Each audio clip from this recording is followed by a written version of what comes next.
John Rillet.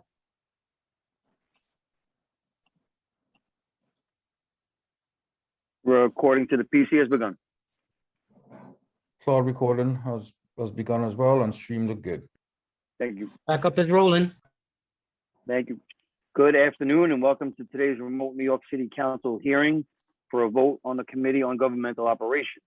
At this time, would all panelists please turn on their video for verification purposes?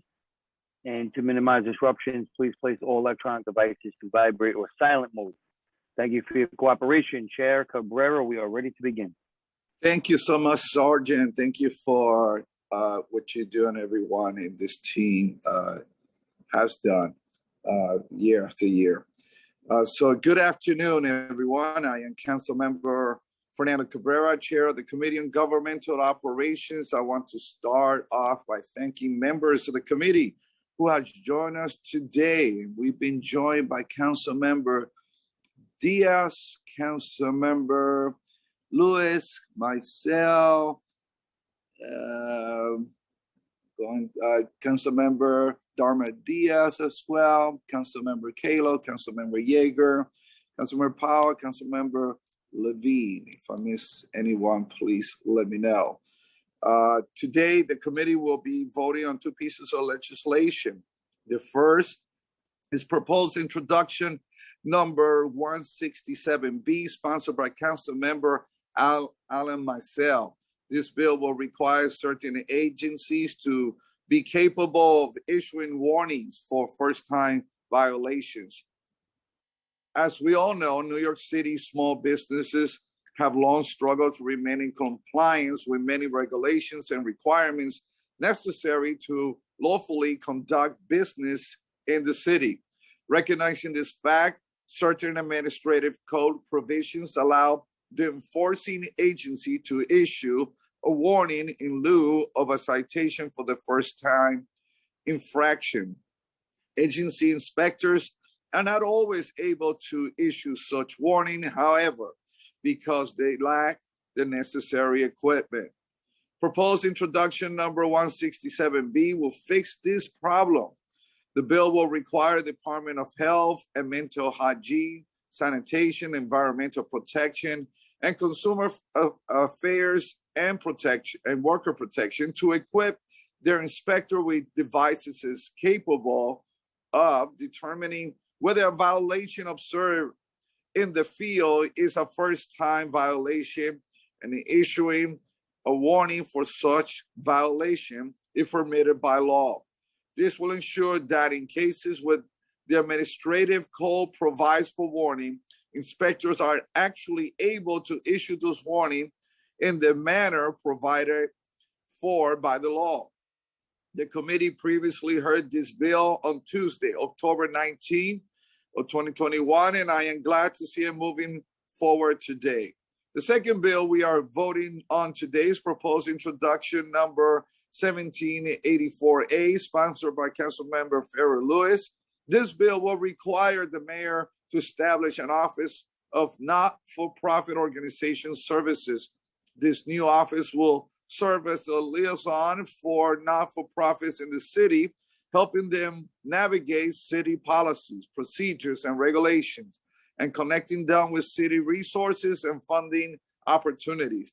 It will also advise city agencies of measures to improve their programs and processes to better support the not-for-profit sector.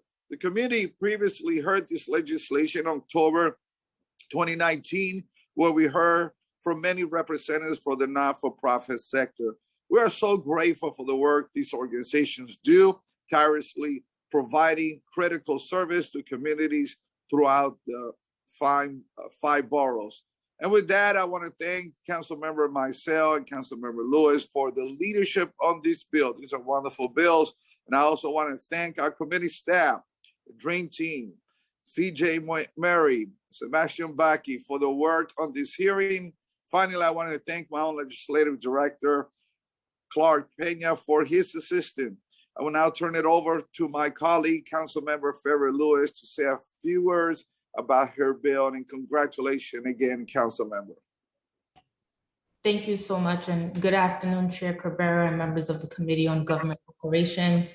Thank you for the opportunity to lend my voice to my bill, Intro 1784, that will support one of the most important yet underrated and unrepresented industries in our city, which is the nonprofit sector. Nonprofit organizations across this city provide a vast scope of services each and every day. And in many cases, they're the lifeblood of underserved communities like mine.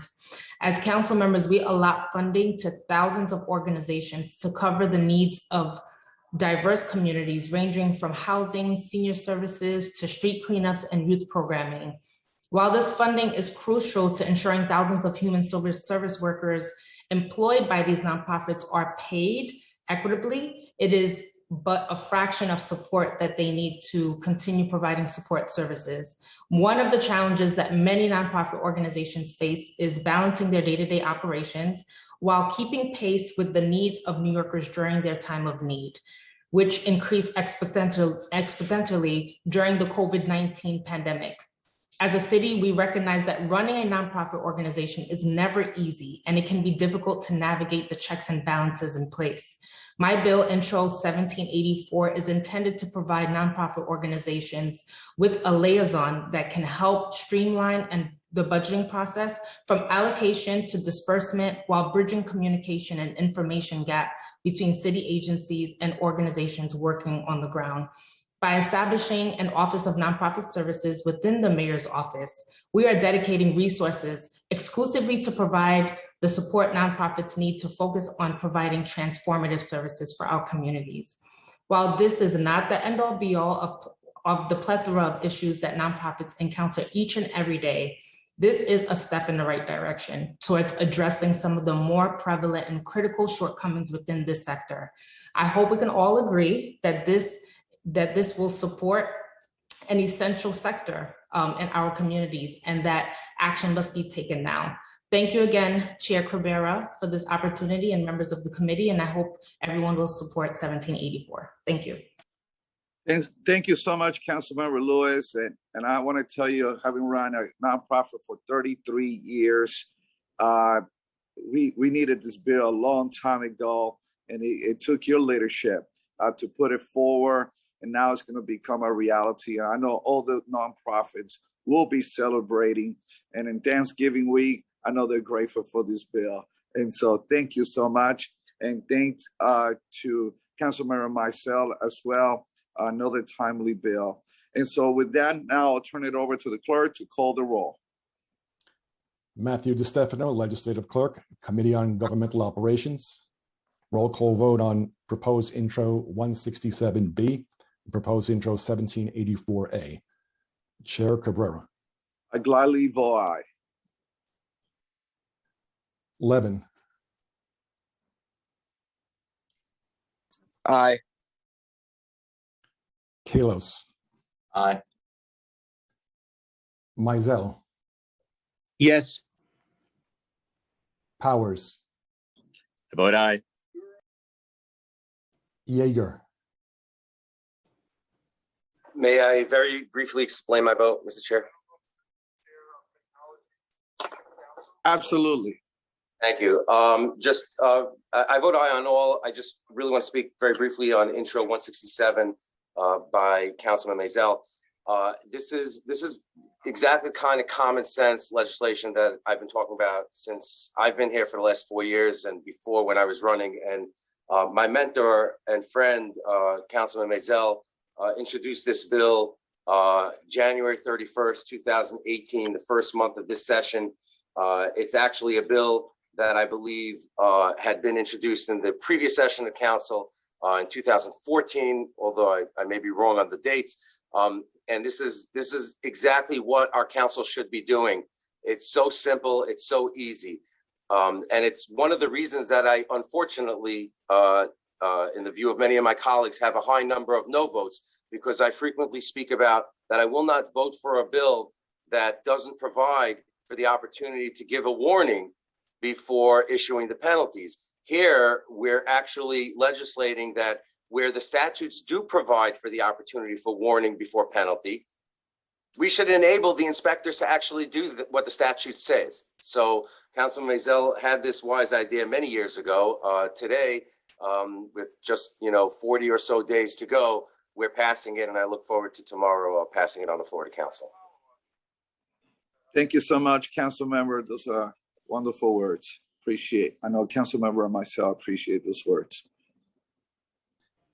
Darma Diaz, Yes. by a vote of 7 in the affirmative, 0 in the negative, and no abstentions, the bills have been adopted. Thank you so much. And with that, we conclude today's vote.